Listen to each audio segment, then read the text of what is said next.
Bismillahirrahmanirrahim. Alhamdulillah wassalatu wassalamu ala Rasulillah wa ala alihi wa sahbihi wa ala ba'd. Baik, kita lanjutkan Kitab Bulughul Maram min Adillatil Ahkam. Kita masih dalam kitab salat dan bab salat tatawwu, salat sunnah.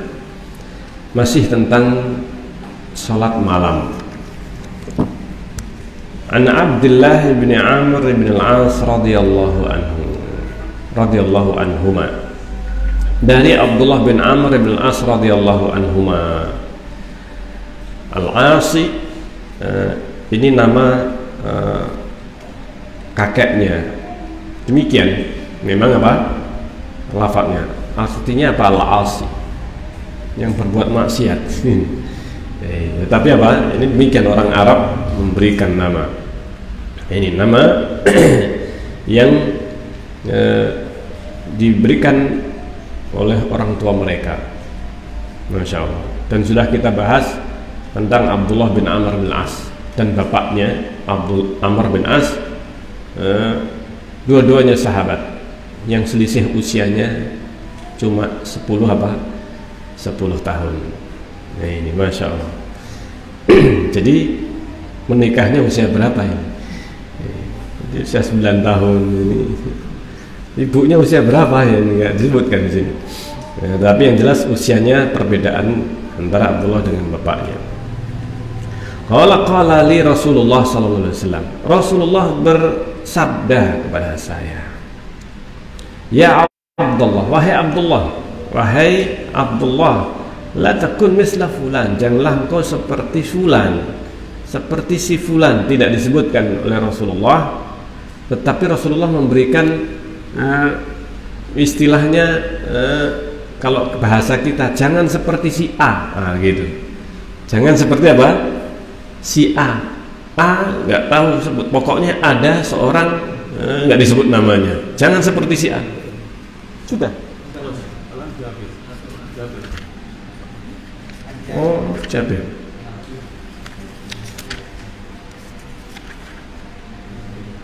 Oh, iya. Tandanya. Baik, dari Jabir. Kelewatan ini berarti. Dari Jabir radhiyallahu anhu qala, ia berkata, qala Rasulullah sallallahu alaihi wasallam. Rasulullah sallallahu alaihi wasallam bersabda, "Man khafa alla yaquma."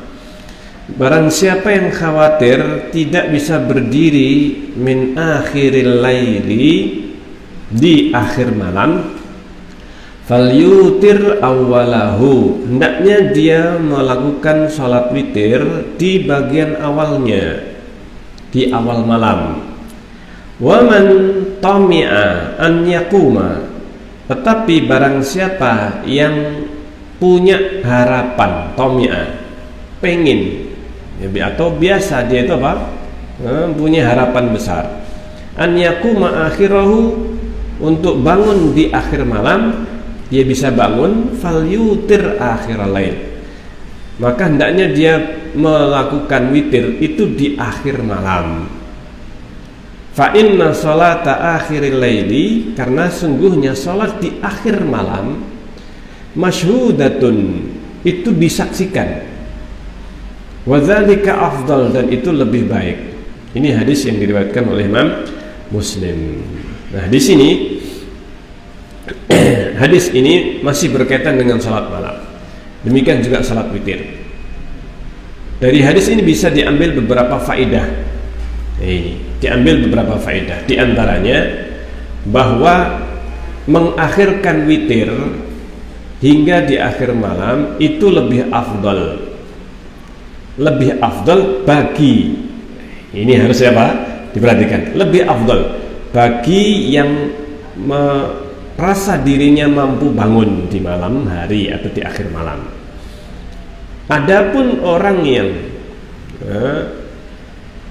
biasanya atau sering, ini atau kadang-kadang lah misalnya, dia itu atau khawatir, ini kayaknya biasanya kalau saya tidurnya telat begini, itu subuhnya apa? Atau bangunnya biasanya apa? mungkin kesiangan atau pas adzan baru bangun, maka lebih afdal sholat witir di awal malam sebelum tidur, sebagaimana yang sudah terdahulu.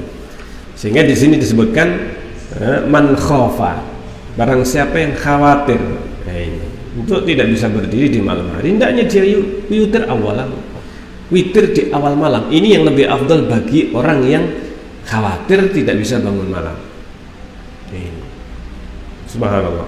Abu Bakar, meskipun Abu Bakar ini biasa bangun malam, tetapi Abu Bakar merasa, saya khawatir, senantiasa merasa khawatir nggak bisa bangun malam. Subhanallah.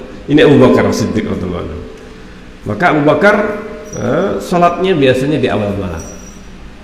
Nah, ini adalah bagi yang merasa khawatir tidak bisa bangun malam sebelum adzan subuh, maka yang lebih afdal sholat di awal malam, sholat witirnya.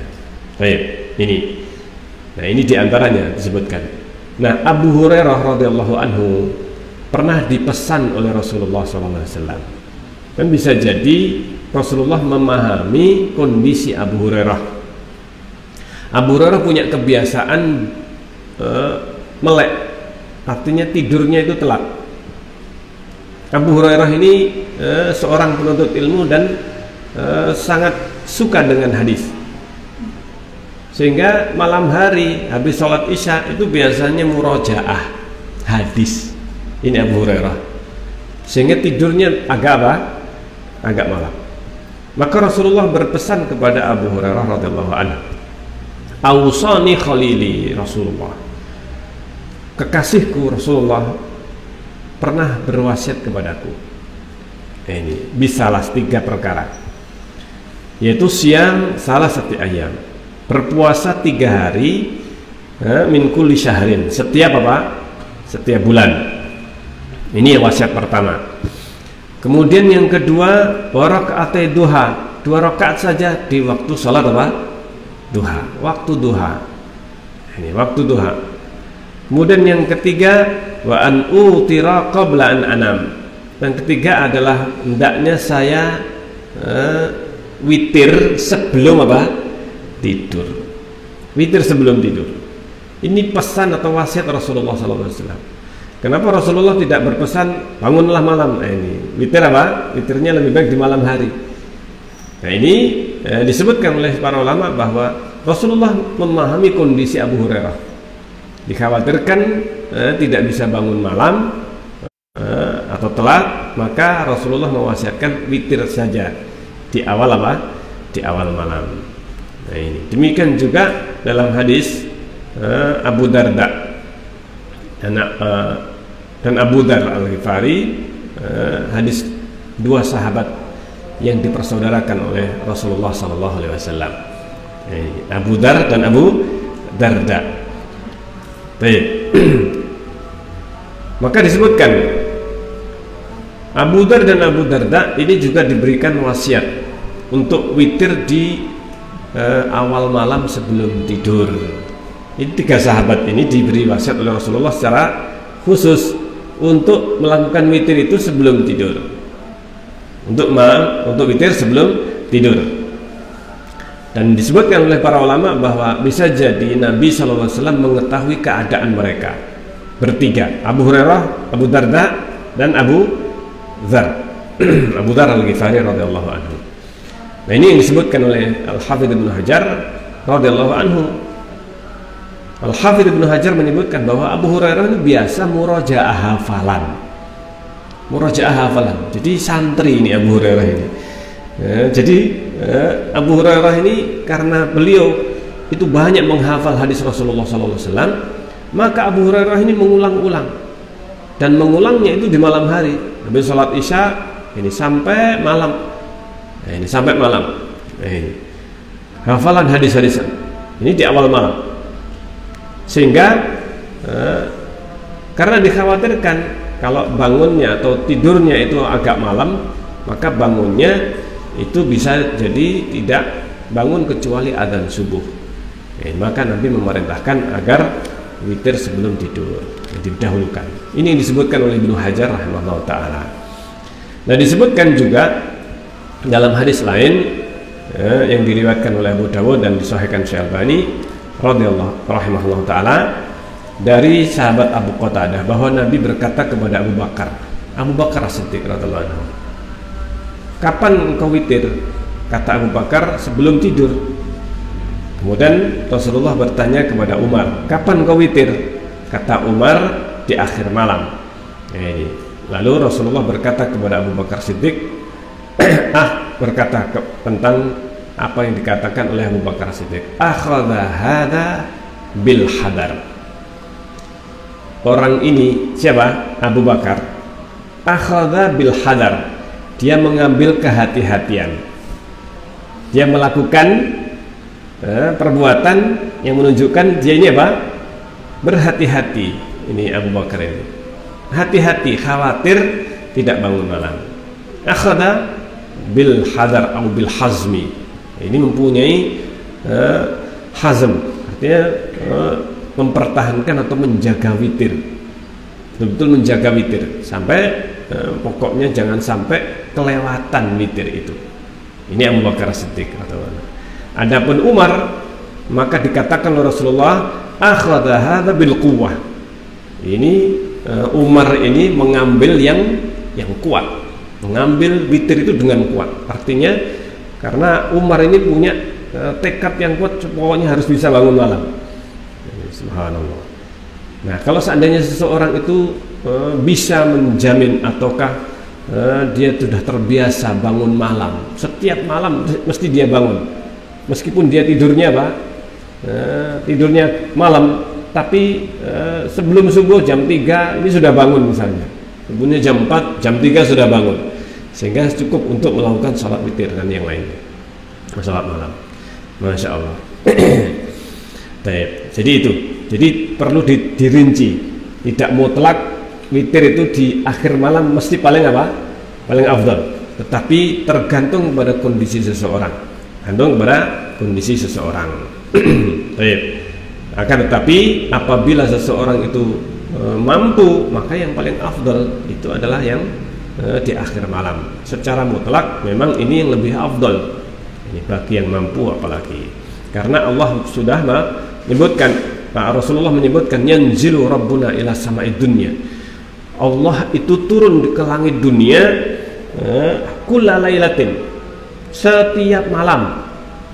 Hina yabqa, ketika tersisa sulusul lailil akhir, ketika tersisa sepertiga malam yang terakhir, Allah turun pada waktu sepertiga malam terakhir. Fayaqulu man yad'uni fastajib lahu. Siapa yang berdoa kepadaku, aku kabulkan. Fa ustajib lahu. Wa man yas'aluni, siapa yang meminta kepadaku, fa u'tiyah, aku akan beri. Nah, ini man yastaghfirli fa aghfirlah. Siapa yang minta ampun, aku akan ampuni. Pada sepertiga malam yang apa? Yang terakhir. Hatta yanfajir al-fajr. Hatta yanfajir al-fajr. Hingga terbit fajar. Hingga terbit fajar. Maka di sini keutamaannya lebih afdal. Nah, kalau sudah witir di awal malam kemudian bisa bangun, ya alhamdulillah. Jadi ketika bangun sudah nggak perlu witir lagi, sholat malam dan kemudian memperbanyak doa istighfar. Masya Allah. Sebagaimana dalam Al-Quran, wabil asharihum istaghfirun. Dan di waktu sahur mereka banyak beristighfar. Setelah sebelumnya qalilun minal laili ma yahjaun, sedikit malam hari itu tidur sedikit di malam hari. Ini diantara pujian Allah kepada hamba-hamba Ar-Rahman. Baik, inilah yang disebutkan di dalam Al-Quran, wa minal laili fatahajjad bihi nafilatan lak asa an yab'atsa rabbuka maqaman mahmuda. Rasulullah diwajibkan, diperintahkan oleh Allah untuk apa? Bangun di malam hari. Bangun di malam hari. Baik. Kita lanjutkan satu hadis lagi karena yang setelahnya masuk sholat duha.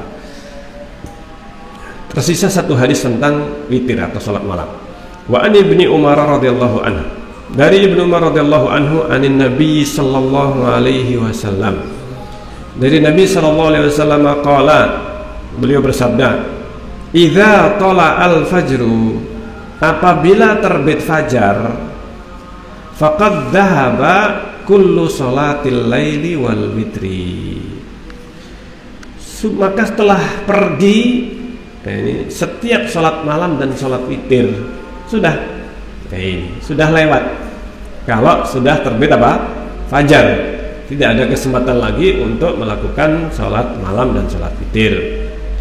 Nah ini fa'autiru qabla tulu'il fajri, maka witirlah sebelum terbit fajar.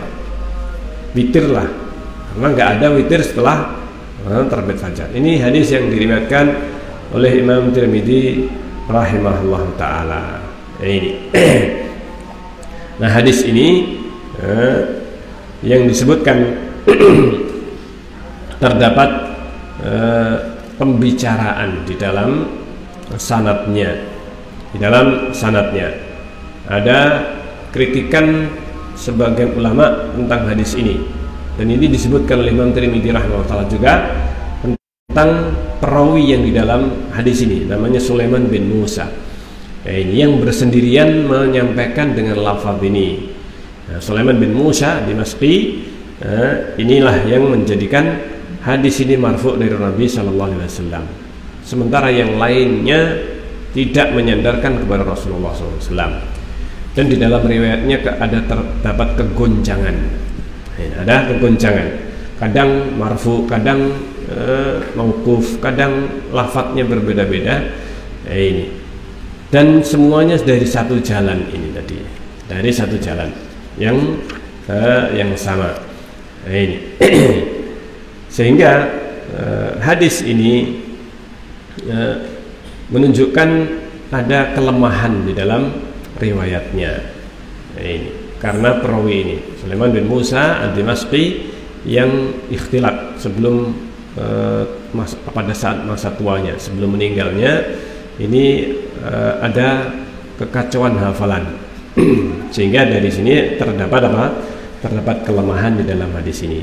Tetapi dari hadis-hadis yang sebelumnya kita sudah membaca dan membahas tentang sholat witir ini. Waktu terakhir adalah sebelum apa? Terbit fajar, dan tidak ada qadha sholat witir. Bahkan qadhanya, atau kalau Rasulullah SAW tidak sholat malam atau tidak sholat witir, maka menggantinya ini di waktu duha dengan sholat apa? 12 rakaat. Rasulullah kalau nggak sholat malam atau nggak sholat witir, menggantinya bukan dengan witir dikodok di siang hari, tetapi menggantinya dengan 12 rakaat di waktu duha. Ini disebutkan. Adapun kalau sholat malam, apakah Rasulullah melakukan sholat duha? Ini yang diperselisihkan. Ini ada yang menyebutkan 12 rakaat itu kalau nggak sholat malam. Kalau nggak sholat malam baru 12 rakaat. Kalau sholat malam maka bisa jadi Rasulullah sholat tapi tidak sampai apa? Mungkin 12 rakaat. Cukup 2 rakaat sholat duha, karena Rasulullah menyebutkan, sebagian riwayat menyebutkan keutamaan sholat duha itu 2 rakaat saja, sebagaimana salah satu pesan kepada Abu Hurairah radhiyallahu anhu. Nah ini pesannya witir sebelum tidur dan sholat 2 rakaat di waktu apa? Duha. Sholat di waktu duha cukup 2 rakaat. Nah, sehingga apa yang dilakukan Rasulullah itu tidak sampai menunjukkan harus dilakukan, tetapi itu adalah sunnah muakkadah, sunnah, dan sudah kita sampaikan tentang masalah sholat duha. Dan insya Allah hadis yang selanjutnya membicarakan tentang sholat duha, tentang keutamaan sholat duha yang diperselisihkan oleh para ulama tentang syariat sholat duha ini. Baik. Sampai di sini insyaallah kita lanjutkan dalam kesempatan yang lain. Subhanakallahumma rabbana wa bihamdika asyhadu an la ilaha illa anta astaghfiruka wa atubu ilaik. Assalamualaikum warahmatullahi wabarakatuh.